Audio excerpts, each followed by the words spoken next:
Hello friends, welcome back to my channel. My name is Yami, and in today's video we are adding another keyboard to our collection. Today we will be unboxing and reviewing Epomaker's Galaxy70. So without any further delay, let's just get right into the video. So I ended up purchasing this keyboard from Amazon since there was a 20% coupon for it. So if you're wanting to buy this keyboard for less than $90, I would highly recommend buying it from there. So the keyboard comes with your standard keycap and switch puller, a Type-C cable, extra keycaps and switches,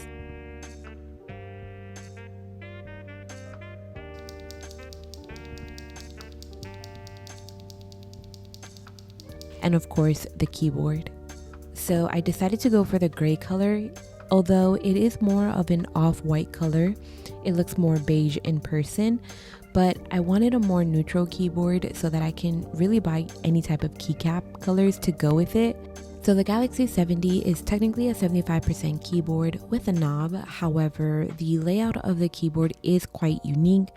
It does remind me of the TKL because it has a cluster of keys on the right side. As many of you know, I love my keyboards with knobs, so getting this one was of course a no-brainer. Another thing that I really like is the round edges. It adds to the uniqueness of the board, which I do appreciate. So right under the cluster of keys, you'll notice that we do have a light indicator, which adds to the uniqueness of the keyboard because I think that's really cute. You are able to control the RGB, but I will show you that in a few minutes. Underneath that, you'll notice a small slider, and this is what hides the USB dongle, which allows you to use the keyboard wireless. On the back, you'll find the on and off button for Bluetooth mode, as well as a connection for a USB-C. So of course, this keyboard has a tri-mode connection.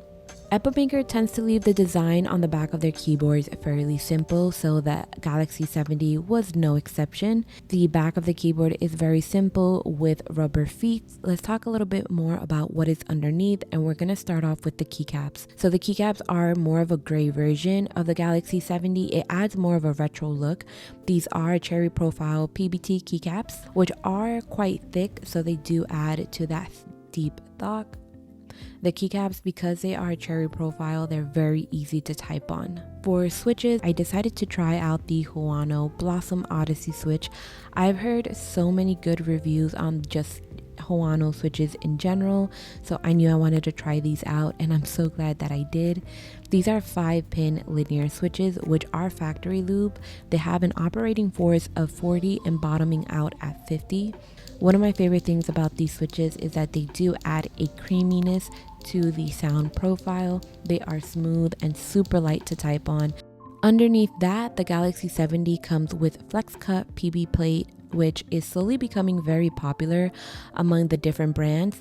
And of course, it also has endless amount of foams, which is not a surprise because this board sounds very deep, very thocky. As for stabilizers, we have pre-lube plate mount stabilizers, and they sound incredible. You'll hear a sound test in a second.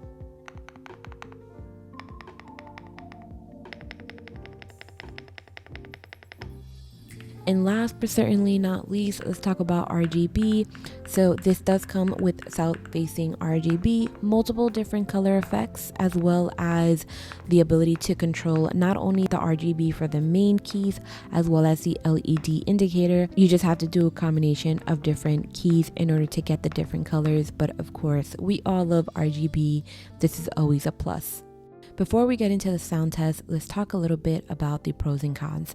So in my opinion, the pros are definitely the price point. The fact that you can get a keyboard that sounds this good straight out the box, no modding, for under $100 is pretty impressive. Along with that, I think that the alu case is a very smooth and soft touch.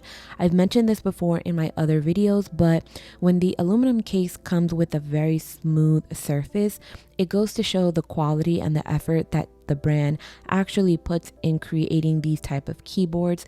Moving on over to the cons, one of the first cons that I want to mention is the fact that you do have to use a combination of keys in order to switch between PC and Mac. I just come to think about those who do have both systems and they just want to switch between 1 and 2, it's kind of hard for them to remember just the different key combinations that all of these brands come up with. So it's easier to just kind of having a slider, a toggle, a button to be able to switch between both. The second con on my end is the fact that the slider doesn't really have a cute design. So if you guys are familiar with Galaxy70, that's another keyboard that is, I guess, part of the Galaxy line. But if you notice, that slider on the Galaxy80 is really cute. It has a cute little star design, and I really wish that the Galaxy70 had the same one.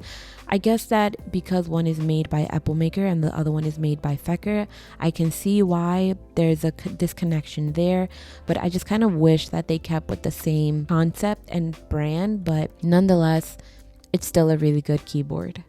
And last but not least, I definitely want to make sure I mention this, is the fact that removing the knob is kind of impossible. I haven't figured out a way to do it. I don't think that there is a way to do it either.